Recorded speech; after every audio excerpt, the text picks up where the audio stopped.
تو قرآن کہتا ہے کہ شہر کے کنارے سے ایک شخص دوڑتا ہوا آیا، قال یا قوم اتبعوا المرسلین، کہنے لگا اے میری قوم یہ پیغمبر ہیں، ان کو فالو کرو، ان کا انکار مت کرو۔ کیسا جذبہ تھا اس میں، اس کو جب یقین ہو گیا نا یہ پیغمبر ہیں، تو قرآن کہہ رہے ہیں وہ چلتا ہوا نہیں آیا بلکہ دوڑتا ہوا۔ جو مبلغ ہے نا اس میں یہ جذبہ ہونا چاہیے کہ میں جلد سے جلد اپنی قوم کو جہنم کے عذاب سے بچا لوں، اس میں میں تاخیر نہ کروں۔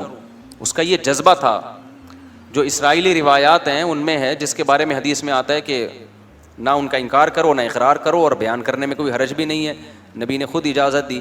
تو تورات اور انجیل میں بھی ہے نا اس طرح کے واقعات۔ تو حبیب نجار اس کا نام ہے، نجار کہتے ہیں بڑھئی کو، بڑھئی کا کام کیا کرتا تھا، جس کو کیا کہتے ہیں ابے آج کل انگلش میں کیا کہتے ہیں، کارپینٹر، کارپینٹر تھا، نام اس کا حبیب تھا۔ تو وہ دوڑتا ہوا آیا اور کہنے لگا اے میری قوم پیغمبروں کی اتباع کرو، اتبعوا من لا يسألكم اجرا وهم مهتدون۔ دیکھو ان کے اندر دو ایسی چیزیں ہیں جس سے پتہ چلتا ہے کہ یہ واقعی پیغمبر ہیں۔ نمبر ایک، ان کی باتیں بالکل ٹھیک ہیں، یہ توحید کی دعوت دے رہے ہیں، زنا سے بچنے کی دعوت دے رہے ہیں، شراب سے بچنے کی دعوت دے رہے ہیں۔ اچھا ایک اور اہم پوائنٹ، بعض دفعہ باتیں تو ٹھیک ہوتی ہیں، لیکن میں بار بار ایک بیان میں کہتا ہوں نا، بیان میں ایک بات کہ بات ٹھیک ہوتی ہے لیکن اصل مقصد اپنا منجن بیچنا ہوتا ہے کہ نہیں ہوتا؟ جیسے بس والا جب بس میں چڑھتا ہے، بس میں جب آپ سفر کرتے ہیں، ایک بندہ چڑھتا تھا، ہمیں اب پتہ نہیں چڑھتے ہیں کہ نہیں چڑھتے، پہلے زمانے میں وہ پہلے نماز کی ترغیب دے گا، درود و سلام کا نذرانہ پیش کرے گا، پھر وغیرہ وغیرہ بہت ساری، آخر میں چندہ مانگنا شروع، یا پھر اپنی وہ ٹافی بیچنا کہ گلے کو صاف کرتی ہے، پھیپھڑوں کو آرام پہنچاتی ہے، 5 روپے کی ٹافی ہے اور ٹی بی ختم کر دے گی، پھیپھڑوں کا کینسر ختم کر دے گی، تو قیمت صرف کیا ہے؟ تو وہ لوگ بھی شروع میں وہ درود بھی پڑھ رہا ہوتا ہے، نماز روزے کی ترغیب بھی، باتیں ساری صحیح کر رہا ہے، لیکن مقصد کیا ہوتا ہے اس کا؟ اپنا منجن۔ تو بعض دفعہ مذہب کا لیبل لگایا جاتا ہے، باتیں ساری صحیح ہوتی ہیں، لیکن پیچھے کیا ہوتا ہے؟ آپ کا مفاد، ریاست چاہیے یا پیسہ چاہیے ہوتا ہے۔ تو کتنا عقل مند تھا وہ شخص جو بڑھئی کا کام کرتا تھا، لیکن اس نے کہا ہے میری قوم یہ 2 صفات ان میں ایسی ہیں جن سے صاف پتہ چلتا ہے کہ یہ سچے لوگ ہیں، یہ جھوٹے نہیں ہیں۔ نمبر 1، یہ تم سے کوئی اجر کا مطالبہ نہیں کر رہے، اس دعوت میں ان کا دنیا کا کوئی فائدہ نہیں ہے، بلکہ پوری قوم کی مخالفت۔ اس سے پہلے قرآن میں ہے کہ انہوں نے کہا کہ ہم آپ کو پتھروں سے مار کے ہلاک کر دیں گے، یہ دھمکیاں مل رہی تھیں ان پیغمبروں کو، رجم کریں گے۔ سمجھ رہے ہو کہ نہیں سمجھ رہے؟ یعنی ایسے ہی قتل نہیں کریں گے، زمین میں گاڑ کے پتھروں سے مار کے ہلاک کر دیں گے اگر دعوت سے پیچھے نہیں ہٹے، اور وہ پھر بھی اپنی دعوت سے پیچھے نہیں ہٹے۔ تو اس شخص نے کہا کہ دیکھو اتنی بڑی موت کی دھمکی، اور وہ دھمکی پر غالب بھی ہے کہ یہ عمل کریں گے کیونکہ قوم زیادہ ہے، یہ کتنے ہیں؟ یہ تو تھوڑے سے ہیں۔ اتنی بڑی دھمکی، نہ ان کا پیسوں کا مفاد، نہ ان کو عہدہ چاہیے، نہ ریاست چاہیے، اور وَهُمْ مُهْتَدُونَ، اور بات بھی ان کی کیا ہے؟ درست ہے، خود بھی پھر اس پر خود بھی عمل کر رہے ہیں۔ تو ایسے لوگوں کی اتباع کیوں نہیں کرتے؟ سمجھ میں آ رہی ہے کہ نہیں آ رہی ہے؟ آج کے حالات میں ان آیتوں کو اپنے اوپر منطبق کریں۔ علماء آپ سے کیا کہتے ہیں بھائی کہ نماز پڑھو اور ہمیں 50 روپے دیا کرو ہر نماز کے؟ کیا ہو گیا میرے بھائی؟ 50 روپے دیا کرو۔ علماء یہ کہتے ہیں کہ روزہ رکھو اور ہر مولوی کو ایک روزے کے 100 روپے۔ کوئی فائدہ ہے آپ کے روزہ رکھنے سے مولوی صاحب کو یا علماء کو کوئی فائدہ ہے؟ تبلیغ والے کہتے ہیں سہ روزے کے لیے نکلو، تو کیا مطلب؟ جب نکلو گے تو گوشت سستا ہو جائے گا تبلیغ والوں کا، یا ٹماٹر سستے ہو جائیں گے اس سے؟ کوئی اپنا کوئی کچھ، وہ کہتے ہیں اپنا پیسہ لگاؤ، ہم بھی اپنا پیسہ لگا کے ہی آئے ہیں آپ کے گھر میں دعوت دینے کے لیے۔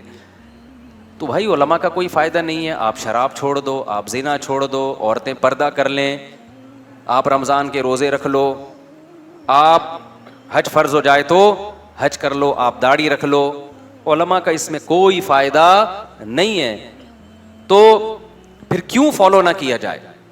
تو اس شخص نے آگے کہا وَمَا لِيَ لَا أَعْبُدُ الَّذِي فَطَرَنِي، مجھے کیا ہو گیا کہ میں اس خدا کی عبادت نہ کروں جس نے مجھے پیدا کیا۔ یہ پیغمبر اپنی عبادت پہ تھوڑی ہمیں لے کر آ رہے ہیں، ایک ایک لفظ جو ہے نا سمجھنے کا ہے سورہ یاسین کا۔ یہ پیغمبر ہمیں اپنا غلام نہیں بنا رہے، ہمیں اپنی عبادت پہ نہیں لا رہے، یہ نہیں کہہ رہے کہ ہمارے ہاتھ چوما کرو، ہمیں سجدہ کیا کرو، نا نا نا نا نا، یہ انٹروڈکشن کس کا کروا رہے ہیں؟ اللہ کا جس نے پیدا کیا, کہہ رہے ہیں اس کی عبادت کرو. عیسائیت جو تباہ ہوئی ہے نا, اس میں ایک بڑا مسئلہ کیا ہوا, جب کوئی جرم کرتا پادری نے کہا میرے ہاتھ پہ آ کے توبہ کرو گے اور جرمانہ بھرو گے تو گناہ معاف ہوگا ورنہ نہیں. حالانکہ عیسیٰ ابن مریم کی یہ تعلیمات نہیں تھی. عیسیٰ ابن مریم کی وہی تعلیمات تھی جو قرآن میں ہے, وَمَن يَعْمَلْ سُوءًا أَوْ يَظْلِمْ نَفْسَهُ ثُمَّ يَسْتَغْفِرِ اللَّهَ. گناہ کر کے خدا کو نہ, بھائی آپ نماز کے بعد مجھ سے ملیے گا, وہ جو بیٹھے ہوئے ہیں نا, ٹھیک ہے, تو گناہ کر کے اللہ نے کیا فرمایا, گناہ جو کرتا ہے ناراض کس کو کیا ہے, اللہ کو. تو مولوی کے ہاتھ پہ توبہ استغفار کرنے کی ضرورت نہیں ہے. گناہ کر کے ناراض کس کو کیا, اللہ کو. تو کس کے پاس جائے گا, اللہ کے پاس. تبھی ہم لوگوں سے منع کرتے ہیں بھائی اپنے گناہ آ کے ہمارے سامنے بیان نہ کیا کرو. ہاں علماء نے ایک بات لکھی ہے, کوئی گناہ اگر چھوٹ نہیں رہا نا, عادت پڑ گئی ہے, تو عادت چھڑوانے کے لیے کسی سے اصلاح لینی پڑتی ہے انسان کو. جیسے شراب کی عادت پڑ گئی تو آپ ڈاکٹر کو بتاتے ہو نا جی عادت پڑ گئی ہے, تو ڈاکٹر گائیڈ کرے گا بھائی یہ ہے, یہ آلٹرنیٹ ہے, ایسے کرو. تو ایسے ہی کسی گناہ کی عادت پڑ جائے تو کسی عالم کو اس غرض سے بتانا کہ حضرت مجبور ہو گیا ہوں, چھوٹ نہیں رہا, آپ کوئی ایسا طریقہ بتا دیں جس سے یہ گناہ چھوٹ جائے. یہ جائز عمل ہے, اس سے کوئی تعلق نہیں. لیکن علماء نے کہا ہے کہ وہ بھی جب بتایا جائے, جب پہلی دفعہ میں نہ بتایا جائے. پہلی دفعہ میں کوشش کرو خود ہی چھوڑ دو. اگر 2-3 دفعہ ہو گیا ہے پھر بتاؤ لازمی, کسی سے ہدایت لو, کیونکہ اس کا مطلب آپ سے نہیں چھوٹ رہا وہ گناہ. تو اب آپ کو کسی مرشد سے, کسی شیخ سے, کسی مینٹور سے آپ کو پوچھنا پڑے گا کہ بھائی یہ عادت پڑ چکی ہے تو مجھے کوئی ایسا طریقہ بتائیں جس سے میری یہ عادت چھوٹ جائے. جیسے ہوا ہے, اور بہت سارے لوگوں کے گناہ چھوٹے ہیں جنہوں نے اہل اللہ سے تعلق قائم کیا. لیکن اصل کیا ہے, وَمَن يَعْمَلْ سُوءًا, قرآن کہہ رہے جو بھی گناہ کرے گا, ثُمَّ يَسْتَغْفِرِ اللَّهَ, پھر اللہ سے توبہ استغفار کرے, اے اللہ معاف کر دے, میں نے تجھے ناراض کیا, يَجِدِ اللَّهَ غَفُورًا رَحِيمًا, وہ اللہ کو غفور بھی پائے گا اور رحیم بھی. اس کے لیے کسی مذہبی رہنما کے پاس جانے کی ضرورت نہیں ہے. یہ بندہ اور اللہ کا بیچ میں کوئی واسطہ نہیں ہے, اللہ اور بندے کا معاملہ ہے. تو یہ تعلیم حضرت عیسیٰ کی بھی تھی, لیکن انہوں نے مذہبی رہنماؤں کو ایسا باپ بنا دیا نا کہ جی ان کے سامنے آ کے, بھائی یہ کیا لگتا ہے کہ اس کے سامنے کیوں بتائیں, نافرمانی پادری کی تھوڑی ہوئی ہے, کس کی ہوئی ہے, خدا کی ہوئی ہے. تو آپ جانو, خدا جانے, خدا کو بتاؤ جا کے. تو یہ قرآن کی تعلیمات. تو اس نوجوان نے کیا کہا, وَمَا لِيَ لَا أَعْبُدُ الَّذِي, ارے مجھے کیا ہو گیا, انداز دیکھو تبلیغ کا, مجھے کیا ہو گیا, لا اعبد الذی فطرنی, جس نے مجھے پیدا کیا, سب سے قریب ہے میرے, سب سے بڑا میرا محسن. ہم خود تھوڑی پیدا ہو گئے ہیں, اپنی قوم کو سمجھا رہا ہے کہ میری قوم, ہم آٹومیٹیکلی خود بخود پیدا نہیں ہو گئے, کوئی تو ہے نا جس نے بنایا ہے. جس نے ہمیں بنایا ہے یہ ہمیں اس کے قریب کر رہے ہیں, اس کی عبادت پہ لگا رہے ہیں. وَإِلَيْهِ تُرْجَعُونَ, اور ہم نے لوٹ کے بھی ادھر ہی جانا ہے. اینڈ ہمارا کیا ہوگا, یا تو اس دنیا میں ہمیشہ کے لیے آئے ہوتے, کبھی مرنا ہی نہ ہوتا, پھر جو مرضی کرتے. جانا بھی اینڈ میں کدھر ہے, خدا کو منہ دکھانا ہے, تو بچ کے جا کہاں سکتے ہیں. تو کتنی معقول بات کر رہے ہیں یہ پیغمبر, اس میں کون سی ایسی بات ہے جس کو غلط کہا جائے. دیکھو اس قوم کی کھوپڑی میں یہ باتیں نہیں آ رہی تھیں, آپ لوگ کی کھوپڑی میں تو آ رہی ہیں نا, کیا خیال ہے. تو پھر کر لو نا عمل میرے بھائی, برائی چھوڑ دو, توبہ کر لو اللہ سے. سارے لڑکیوں کے نمبر اپنے موبائل سے بلاک کر دو, وہ نہیں کریں گے, وہ نہیں کرے گا بھائی. تو ایسا دین اللہ کو کیا کرنا ہے بھائی, جب تم اپنی ساری خواہشات افطاری میں آ کے بیٹھ جاتے ہو پکوڑے کھانے کے لیے. تو پورے دین کو فالو کرنا پڑے گا. تو نکال دو اپنے موبائل سے, بلاک کر دو سب. صرف نکاح کا راستہ ہے آپ کے لیے, نکاح کے علاوہ کوئی اور راستہ اللہ نے حلال نہیں کیا, اس کا عذاب ہے, حساب دینا پڑے گا. یہ بھنگی اور چماروں کا کام ہے گرل فرینڈ رکھنا. جو پیغمبر اور پیغمبروں کے طریقے کو فالو کرتے ہیں وہ بھنگیوں اور چماروں والے کام نہیں رکھتے. گدھے گھوڑوں کا کام ہے فزیکل ریلیشن. انسان, پیغمبروں کا جو راستہ ہے وہ انسانوں کا راستہ ہے, وہ صرف فزیکل ریلیشن نہیں ہے, وہ اصل میں ریلیشن ہے جس کے بعد بہت سارے حقوق ایک دوسرے کے متبادل ہو جاتے ہیں. سمجھتے ہو کہ نہیں سمجھتے. آگے چلتے ہم. انی آمنت بربکم فاسمعون. تو اس شخص نے کہا کہ اے میری قوم, میں اس خدا پر, شروع میں اس نے اپنے ایمان کو ظاہر نہیں کیا, اپنے ایمان کو چھپا کے نا اپنی قوم کو دعوت دی کہ بھئی ایسے کو ہم کیوں نہ مانیں. اس کے بعد جب قوم نے نہیں مانا تو اس نے صاف اعلان کر دیا انی آمنت بربکم، دیکھو میں تمہارے رب پر ایمان لے آیا. اپنا رب نہیں کہہ رہا. کیا مطلب؟ تم بھی لے کر آؤ نا، وہ صرف میرا تھوڑی ہے، وہ تمہارا بھی ہے. فاسمعون، لہذا تم سن لو. قوم نے قتل کر دیا اس کو. ایسے موقع پہ کسی غیر مسلم کے لیے ایمان چھپانا جائز ہے جب اسے قتل کا خطرہ ہو. لیکن عزیمت کیا ہے، فضیلت کس میں ہے؟ نہ چھپائے اور شہید ہو جائے. کچھ گناہ ایسے ہیں کہ مجبوری میں وہ گناہ ہی نہیں رہتے.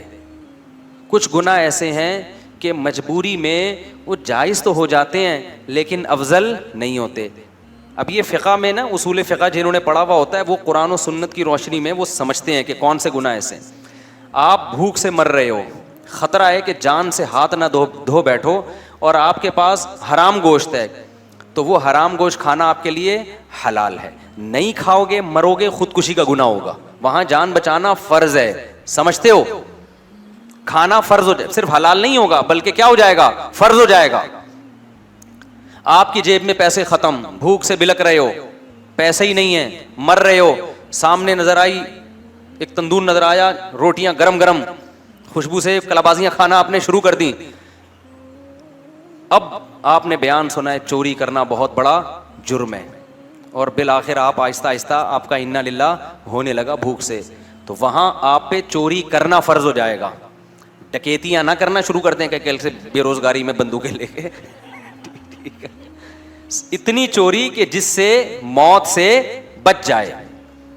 تو یہ صرف جائز نہیں ہو جائے گا چوری کرنا، بلکہ یہاں چوری کرنا آپ پر واجب ہو جائے گا. شریعت کہے گی بھائی تو جان بچا، اگر تیرے پاس پیسے نہیں ہے کسی طرح جا تندور پہ کسی طرح لڑ کے روٹی لے کے کھا لے، جان بچ جائے گی. پھر کیا ہوگا جب بچ جائے گی؟ پھر کوشش کر اب اس کے پیسے کیسے ادا کرنے میں، معاف نہیں ہوں گے وہ پیسے. اس کو بول دے بھائی میں مر رہا تھا میں نے کھا لیا، جو اکھاڑنا ہے اکھاڑ لے، ٹھیک ہے نا. باقی یہ کہ معاف کر دے تو اچھا ہے، نہیں تو پھر میں مزدوری کروں گا، جب پیسے ویسے ہوں گے تو میں نے ڈائری میں نوٹ کر لیا، یا میں نے دماغ میں نوٹ کر لیا کہ اتنے پیسے میں نے تجھے دینے، وہ پیسے اس کے اوپر واجب ہو جائیں گے. لیکن ایسے موقع پہ چوری کرنا کیا ہو جائے گا؟ فرض. لیکن رمضان کا روزہ اگر کوئی آپ سے کہتا ہے توڑ دو، بندوق رکھ دی، تو علماء نے فقہاء بیان کرتے ہیں کہ توڑنا جائز تو ہے، لیکن اگر نہیں توڑو گے، ڈٹ جاؤ گے، تو شہادت کا ثواب ملے گا. سمجھتے ہو گے نہیں سمجھتے؟ اب یہ مسائل میں باریک فرق ہے، اسی کے لیے علم حاصل کیا جاتا ہے. جن کے پاس نالج نہیں ہوتی، پراپر وے میں علم حاصل نہیں کیا، وہ سب مسائل کو آپس میں کیا کر دیتے ہیں؟ گڑبڑ. اسی طرح یاد رکھو کہ اگر کسی نے آپ کو گن پوائنٹ پہ بولا کہ کافر بن جاؤ، کلمہ کفر زبان سے بولو میں ہندو ہوں، بولو میں عیسائی ہوں، اسلام چھوڑ دو، تو جان بچانے کے لیے اسلام چھوڑنا ایسے موقع پہ اوپر سے، دل سے نہیں، صرف زبان سے کلمہ کفر کہنا کیا ہو جائے گا؟ جائز. ایسے موقع پہ گناہ نہیں ملے گا. لیکن آپ اگر ڈٹ گئے، نہیں بھائی میں لا الہ الا اللہ کا قائل ہوں، میں اپنے آپ کو ہندو کسی قیمت پہ نہیں کہوں گا، میں عیسائی نہیں کہوں گا، میں توحید پرست مسلمان ہوں، جو اکھاڑنے اکھاڑ لے، اور اس نے مار دیا، تو خودکشی کا گناہ نہیں ہوگا بلکہ کیا ہوگا؟ بہت بڑی شہادت. اس کو کہتے ہیں عزیمت. عزیمت یہی ہے کہ ڈٹ جائے. تو اسی طرح کوئی ہندو مسلمان ہوتا ہے، عیسائی مسلمان ہوتا ہے، اس کو خطرہ ہے بہت زیادہ ماریں گے، قتل کر دیں گے، تو اس کے لیے جائز ہے کہ زبان سے اقرار نہ کرے، دل میں مسلمان ہو جائے. اللہ بخشیں گے قیامت کے دن، اس کو ایمان والوں میں شامل کریں گے. لیکن اگر وہ ڈر جاتا ہے کہ نہیں بھائی مجھے مار دو، میں شہادت کے لیے تیار ہوں، تو یہ بہت بڑی شہادت ہے، اس میں بہت بڑا اجر ملے گا، جیسے کہ اس کو ملا. یہ ڈٹ گیا. ڈٹنے سے فائدہ ہوتا ہے کہ موٹیویشن بہت ملتی ہے سامنے والے کو، یار اتنا مضبوط تو کچھ ہوگا نا، اس میں جان ہوگی اس مذہب میں، تبھی تو ڈٹ گیا ہے. تو وہ جو نجار تھا نا، وہ بھی ڈٹ گیا. جب قوم پیغمبروں کو دھمکیاں دے رہی تھی ہم پتھروں سے مار کے ہلاک کریں گے، تو اس کو تو زیادہ دھمکیاں دیں گے، تو ہماری قوم کا آدمی ہے بھائی، تو ادھر کیسے چلا گیا؟ تو اس نے کہا انی آمنت بربکم فاسمعون، میں رب پہ ایمان لے آیا ہوں. جیسے حضرت عمر ڈٹ گئے تھے نا نبی کے دور میں، جب مکہ میں لوگ مسلمان ہو رہے تھے تو چھپ کے مسلمان ہوتے تھے، کیونکہ بہت زیادہ خطرات تھے، بہت ظلم ہوتا تھا جو مسلمان ہو جاتے. حضرت عمر جب مسلمان ہوئے نا تو مسجد حرام میں جا کے اعلان کر دیا کہ میں کیا ہو گیا ہوں؟ مسلمان ہو گیا ہوں، ایسی کی تیسی، جو اکھاڑنا ہے آ کے اکھاڑ. بلکہ بولا کہ جس کو اپنی بیوی کو بیوہ کروانا ہے تشریف لا سکتا ہے وہ، یعنی الٹا ان کو دھمکیاں دینا شروع کر دی. جس کو اپنے بچے یتیم کروانے کا شوق ہے مارکیٹ میں آ جائے، میں ہو گیا ہوں مسلمان، آ جائے. ٹھیک ہے نا. اور جس کو شوق ہے کہ بیوی بیوہ ہو جائے تو وہ بھی مجھے آ کے روک سکتا ہے. ہم یہی نماز پڑھے گا. تو یہ طاقت تھی, تبھی تو نبی نے دعا مانگی تھی, اے اللہ ابو جہل کے ذریعے اسلام کو طاقت دے یا عمر بن خطاب کے ذریعے. اللہ کو عمر بن خطاب پسند تھے تو اللہ نے کس کے ذریعے طاقت دے دی؟ عمر بن خطاب. اور ایسی پھر حکومت قائم کی ہے 22 لاکھ مربع میل پر. حضرت عمر کے دور میں کوئی سیاسی اختلاف بھی نہیں ہوا ہے, خاندانی حکومت ہوئی ہے. کس کے دور میں؟ عمر کے دور میں. کوئی سر اٹھا کے اور حضرت عمر کس قدر اللہ کا خوف تھا. دیکھو بیماری میں جب شہادت کا وقت تھا نا, اس وقت ایک نوجوان عیادت کے لیے آیا, اس کا ازار ٹخنوں سے نیچے تھا.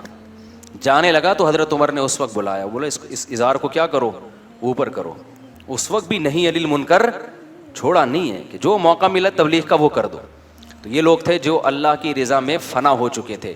چلو ہم آگے چلتے ہیں. تو اس نے کہا بھائی انی آمنت بربکم فاسمعون, میں ایمان لے آیا. آگے قرآن کی بلاغت ہے. قیل ادخل الجنہ, اللہ کہتے ہیں ہم نے کہا داخل ہو جا جنت. حالانکہ قرآن کو یوں بیان کرنا چاہیے تھا کہ وہ ایمان لے آیا, لوگوں نے پکڑا, اس کو دھمکیاں دیں, اس نے کہا نہیں میں اپنے دین پہ قائم رہوں گا. لوگوں نے قتل کر دیا, جب قتل کر دیا تو اس کو قبر میں رکھا گیا. پھر جب قبر میں رکھا گیا تو حساب و کتاب ہوا, پھر حساب و کتاب میں پاس ہو گیا. جب پاس ہو گیا تو اللہ نے کہا چل اس قبر کو ہم تیرے لیے کیا بنا دیتے ہیں, جنت, اور جنت میں داخل ہو جا. سمجھ میں آ رہی ہے بات؟ قرآن سارے واقعات کو بیچ میں کیا کرتا ہے, حذف کر دی قرآن نے سارے واقعات. کیوں؟ جب اس نے کہا نا آمنت بربکم فاسمعون, اے لوگوں میں ایمان لے آیا, قرآن کہتا ہے جنت میں داخل. کیا مطلب؟ فوراً شہید کر دیا گیا, اور ادھر آنکھ بند ہوئی ہے, ادھر جنت کے دروازے اس کے لیے کھل گئے. اس سے پتا چلا کہ ادھر اور ادھر میں زیادہ ڈسٹینس نیک لوگوں کے لیے زیادہ ڈسٹینس نہیں ہے. اب سوال پیدا ہوتا ہے بھائی حساب تو ہوتا ہے نا. دیکھو یہاں جنت سے مراد وہ جنت نہیں ہے جو آخرت میں ملے گی, کیونکہ آخرت تو ابھی قائم ہی نہیں ہوئی نا. بھائی کیا ہو گیا, میں پاگل بیٹھا ہوں گے. سمجھ میں آ رہی ہے بات؟ وہ جنت نہیں ہے, کیونکہ قیلا کا مطلب اس سے کہہ دیا گیا کہ جنت میں داخل ہو جا, حالانکہ ابھی داخل ہوا نہیں ہے. اور آگے اس کے جو الفاظ تھے وہ بھی قرآن بیان کر رہا ہے کہ جیسے ہی اس کو حکم ہوا جنت میں داخل ہو جا, اس نے کیا کہا؟ اس نے کہا کہ یا لیت قومی یعلمون, ہائے کاش میری قوم یہ منظر اپنی آنکھوں سے دیکھ لے. بما غفر علی ربی, میرے رب نے میری خطاؤں کو کیسا معاف کیا. وجعلنی من المکرمین, اور کیسا مجھے پروٹوکول مل رہا ہے یہاں پہ. تھوڑا سا فاصلہ ہے آنکھ کھلنے اور آنکھ بند ہونے کا, کاش اس جہان میں میری قوم جھانک کے دیکھ لے. اس کو بھی افسوس ہو رہا تھا نا, خیر خواہی اتنی تھی. دیکھو قوم نے قتل بھی کر دیا نا, تو بھی یہ نہیں کہہ رہا قتل ہونے کے بعد اللہ کرے یہ بھی مریں, بلکہ کہہ رہا ہے ان بے وقوفوں کو کتنی بڑی خیر سے محروم ہو رہے ہیں. ان کو نہیں پتا کہ انہوں نے مجھے قتل کر کے کیسے خوبصورت جنت میں داخلے کا ذریعہ بن گیا. اور یہ کاش آنکھ بند ہو اور یہ دیکھ لیں گے تو ایسا کبھی بھی نہیں کریں گے. لیکن اللہ اپنے اصولوں پہ کتنا مضبوط ہے, اللہ اس سے پردے نہیں اٹھاتا. اللہ کہتے ہیں آنکھ بند ہوئی تو پھر نہیں ہوگا. آنکھ جب تک کھلی ہوئی ہے نا, اس وقت تک توبہ کا دروازہ کھلا ہوا ہے. آنکھ بند ہوئی یا بند ہونے کے قریب ہو گئی, آدھی کھلی ہوئی آدھی بند ہے, تب بھی توبہ کا دروازہ کیا ہے. کیونکہ جب مرنے لگتا ہے نا انسان, تو آدھا برزخ میں ہوتا ہے, آدھا کہاں ہوتا ہے, اس دنیا میں ہوتا ہے. دیکھو جب ہم سوتے ہیں ایک کیفیت ہوتی ہے, پورا عالم خواب میں ہوتے ہیں. ایک وہ کیفیت ہوتی ہے اس میں ہمیں اس دنیا کا کچھ بھی پتا نہیں ہوتا, خراٹے لے کے سو رہے ہوتے ہیں نا. اس میں اگر کوئی خاتون کا شوہر دوسری شادی بھی کر لے ان کو نہیں پتا چلتا. اس میں سانس آ گئی آپ سے ملنے کے لیے, آپ کو بالکل بھی ہوش, بالکل ٹینشن ہی نہیں لیتے, آپ خراٹے لے کے سو رہے ہیں. سانس آ جائیں, سالے آ جائیں, بیٹھ کے آپ کی غیبتیں شروع کر دیں, آپ عالم خواب میں ہوتے ہو, اس دنیا میں نہیں. ایک یہ ہوتا ہے کہ پورے اس دنیا میں ہوتے ہو, پورے جاگ رہے ہوتے, کوئی غنودگی نہیں, کوئی دائیں بائیں گر نہیں رہے, وہاں کا کچھ نہیں پتا ہوتا عالم خواب کا. ایسا ہی ہے نا. لیکن ایک بیچ کی کیفیت ہوتی ہے, ابھی سونے کے قریب جا رہا ہے, کچھ یہاں سے بھی کنیکشن ہے اور کچھ خواب سے بھی ہوتا ہے نا. بیچ کی حالت میں پتہ ہی نہیں چل رہا ہوتا کمبخت جاگ رہا ہے کہ سو رہا ہے, آدھی آدھی باتیں ادھر کی کر رہا ہوتا ہے. یہ بیچ کی کیفیت ہے. بالکل موت کے وقت بھی یہی بیچ کی ایک کیفیت آتی ہے, تھوڑی دیر کے لیے میت پر. جب ہم دنیا سے جاتے ہیں نا, ایک کیفیت ہوتی ہے پورے یہاں پر ہوتے ہیں اس جہان میں, وہاں سے ابھی کنیکشن بحال بولو نہیں. ایسی کنڈیشن میں توبہ قبول ہوگی. اللہ مہلت دیتا ہے, اب توبہ کر لے, اے اللہ جو کچھ ہوا معاف کر دے, اگر مجھے زندگی ملی آئندہ میں ان گناہوں کے قریب نہیں جاؤں گا, معاف کرے گا اللہ. لیکن بدبخت لوگ توبہ کرتے نہیں ہیں. کیوں؟ اللہ کے وعدوں پہ ان کو یقین ہی نہیں. کتنے کافر ہیں, مرتے ہوئے ان سے کہا گیا اب تو مسلمان ہو جاؤ, انہوں نے کہا نہیں بھائی. نبی کے چچا تھے نا, ان سے کہا گیا کہ اب اسلام قبول کر لیں, انہوں نے کہا نہیں. لوگ بولیں گے کہ بھئی یہ موت کے ڈر سے باپ دادا کے دین کو قبول کر چھوڑ رہا ہے. ایک کیفیت ہوتی ہے جب آپ پورے اس جہاں میں چلے جائیں, اس وقت بھی توبہ قبول نہیں ہوتی. ایک بیچ کی کیفیت ہوتی ہے کہ آدھے یہاں ہیں اور آدھے عالم برزخ کے حالات نظر آنا شروع, اس وقت بھی توبہ قبول نہیں ہوتی. اس کو کہتے ہیں غرغرے کی کیفیت.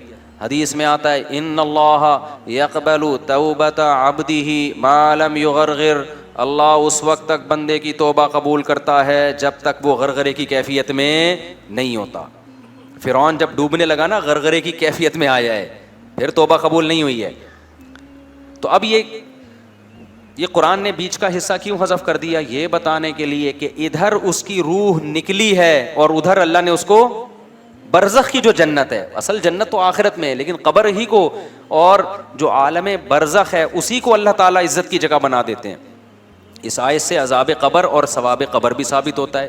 بہت سے لوگ کہتے ہیں موت کے بعد کچھ بھی نہیں ہے, وہ تو آخرت میں ہی ہوگا. نا نا نا نا نا, نیک لوگوں کا اکرام موت کے فوراً بعد شروع ہو جاتا ہے. اور ایسا معلوم ہوتا ہے کہ اس کی کو جو اللہ نے عزت دی وہ قبر میں جانے سے پہلے دی ہے, ورنہ تو قبر میں فرشتے آتے ہیں نا, سوال پوچھتے ہیں. تو اس کو اللہ نے, یا ہو سکتا ہے یہ ہر شہید کے ساتھ ہو, احادیث سے پتہ چلتا ہے کہ ہر شہید کے ساتھ ایسا ہوتا ہے کہ قبر میں جانے کا انتظار نہیں کیا جاتا اس کے لیے. ادھر شہید کے خون کا قطرہ زمین پہ گرا, ادھر اس کی روح نکلی اور ادھر اس کا اعزاز و اکرام شروع ہو جاتا ہے. اور عام نیک لوگوں کے بارے میں بھی ہے کہ ٹھیک ہے حساب و کتاب تو قبر میں ہوگا, لیکن اللہ کو چونکہ پتہ ہے کہ یہ نیک بندہ ہے, تو جو موت کے وقت فرشتے آتے ہیں نا اس کی روح قبض کرنے کے لیے, وہ فرشتے ہی بڑے مبارک فرشتے ہوتے ہیں. اور اس وقت انسان کو اندازہ ہو جاتا ہے کہ میرا ٹھکانہ جنت ہے یا جہنم. سورہ واقعہ میں بھی اللہ نے اس مضمون کو بیان کیا, سورہ نازعات میں بھی. جو روح قبض کرنے کے لیے فرشتے آتے ہیں نا, اگر وہ اکرام والے فرشتے ہیں تو سمجھ جاؤ کہ کہاں جا رہا ہے یہ اچھا ٹھکانہ. اور اگر وہ فرشتے ہی ایک جلاد بن کے آئے ہیں, ان کی شکلیں خوفناک ہیں, تو یہ خود اس کی علامت ہوتی ہے کہ اس کا ٹھکانہ اچھا نہیں ہے. تو قرآن کہتا ہے قال یا لیت قومی یعلمون, وہ شخص کہنے لگا ہائے کاش میری قوم کو پتہ چل جائے. ادھر توجہ رکھیں, ہائے کاش میری قوم کو پتہ چل جائے. بما غفر لی ربی وجعلنی من المکرمین, کہ میرے رب نے میری خطاؤں کو بھی معاف کر دیا اور مجھے کیسا عزت دار لوگوں میں شامل. کیا مطلب؟ یہاں آ کے ایک پورا ایک لوگ ہیں, روحیں ہیں جو سب مکرمین میں ہیں, جتنے اچھے لوگ, اللہ نے مجھے بھی انہی میں کر دیا ہے. تو وہ ترس کھا رہا ہے, اور قوم کیا سمجھ رہی ہے, ہم نے کیا کر دیا, بندہ مار دیا. آپ نے مار کے اس پر ظلم نہیں کیا, کس پہ ظلم کیا ہے, اپنی جان پہ ظلم کیا ہے آپ نے. تو قرآن کہتا ہے وما انزلنا على قومه من بعده من جند من السماء وما كنا منزلين. جب اس کو شہید کیا نا قوم نے, تو اللہ کہتے ہیں ہم نے اس قوم پر تباہ کرنے کے لیے آسمان سے کوئی بڑے بڑے لشکر نہیں بھیجے, نہ ہمارا لشکروں کو بھیجنے کا ارادہ تھا. ان کانت الا صیحۃ واحدہ, فرشتے نے ایک زوردار چیخ ماری ہے. فاذا هم خامدون, اچانک وہ بجھ گئے. بجھتا کون ہے, انسان بجھتا ہے یا آگ بجھتی ہے؟ بولو, آگ. انسان تو نہیں بجھتے. ان کے لیے تو یہ لفظ ہونا چاہیے تھا کہ سارے مر گئے, لیکن اللہ کیا کہہ رہا ہے, اچانک سارے بجھ گئے. یہ بلاغت ہے. آگ پہلے بڑے شعلے مار رہی ہوتی ہے, ایسا لگتا ہے کہ تباہ کر دے گی سب کو. پانی ڈالو تو ایسی غائب ہوتی ہے جیسے اس کا نام و نشان تھا ہی نہیں. تو یہ بڑی طاقتور قوم تھے, بڑی باتیں کرتے تھے, ہم یہ ہیں, ہمارا یہ بزنس, ہماری یہ ترقی, ہماری یہ بلڈنگیں, ہمارے یہ جائیدادیں, ہمارا یہ کلچر, اور بڑی بڑی باتیں کی. اور اللہ نے ایک آواز دی ہے ایسے جیسے آگ کے اوپر آپ نے کیا کر دیا, پانی, اور سارے غائب ہو گئے, سارے مر گئے, سب طاقت اور قوت کیا ہو گئی, ختم. بھائی اوپر جو ہے نا بچے بہت